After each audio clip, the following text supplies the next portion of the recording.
A state as large as ours, a nation state, is many parts, but at the end of the day, we're one body. There's a mutuality, and there's a recognition of our interdependence that requires of this moment that we direct a statewide order for people to stay at home.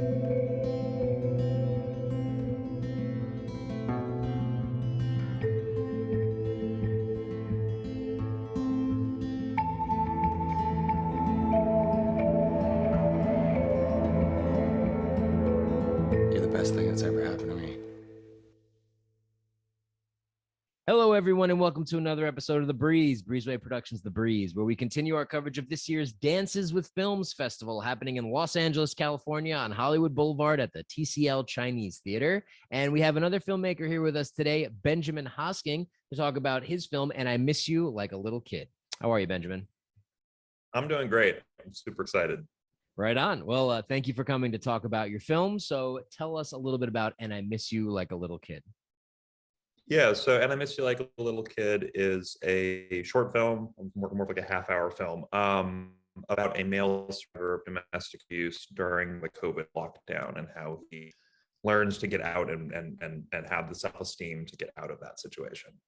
Yeah, I was able to check it out. I did enjoy the romantic, how do I say, toxic relationship that we see between your protagonist and your antagonist. Tell me a little bit about how you worked with your main characters, which some people may recognize when they check out the film.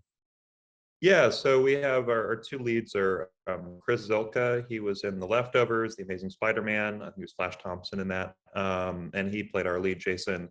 And then he starred opposite Teri Reeves, who was in the very first season of Chicago Fire, and has also been in The Punisher and a few other shows. It was awesome. I mean, they're really talented actors. It was one of the first times I got to work with actors at their caliber. And trust me, it's like you never have to go for another, like more than one or two takes because they're just on it every time. Which is great.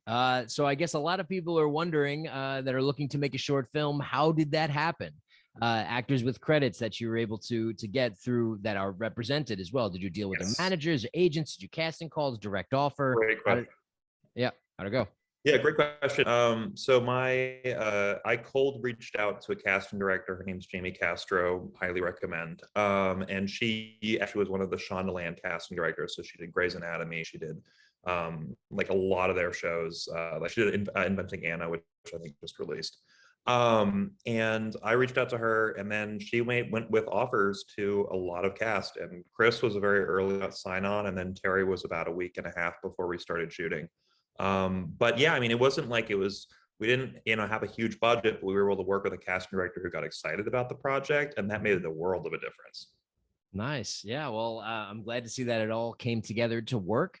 So there's a part of it when you're talking about depression and mental illness that's involved with this and toxic relationships where they show that they're both cutters. So that's small detail there. Why did you choose that as an aspect for both of your characters to relate upon? Yeah, so that's a great question.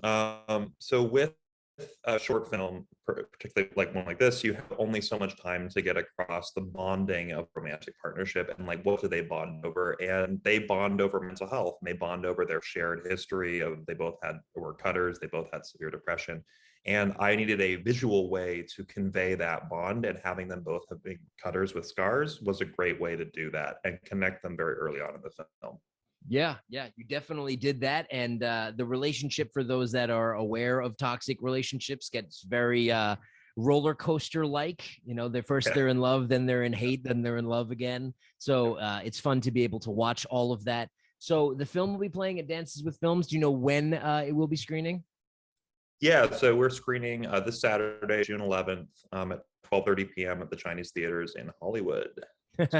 Very nice, very nice. And where can people go to find out more about the film? What are the social platforms? Yes. So our website is andimissyoulikealittlekid.com. Our social media is andimissyoulikealittlekid on Instagram, and both of those will have links to other socials. But definitely andimissyoulikealittlekid.com has the most info. Right on. Okay, we will showcase all of that below when this interview runs. And in closing, is there anything that you'd like to say to the Dances with Films organization for the official selection this year?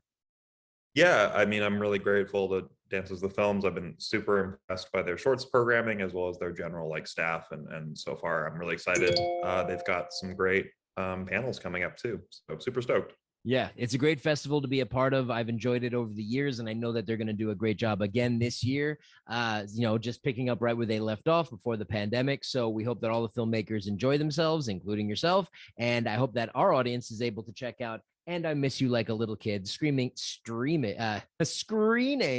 at Dances with Films this year. So I want to thank you for coming on the show, Benjamin Hosking, to talk about your film playing at the festival this year. Thank you so much.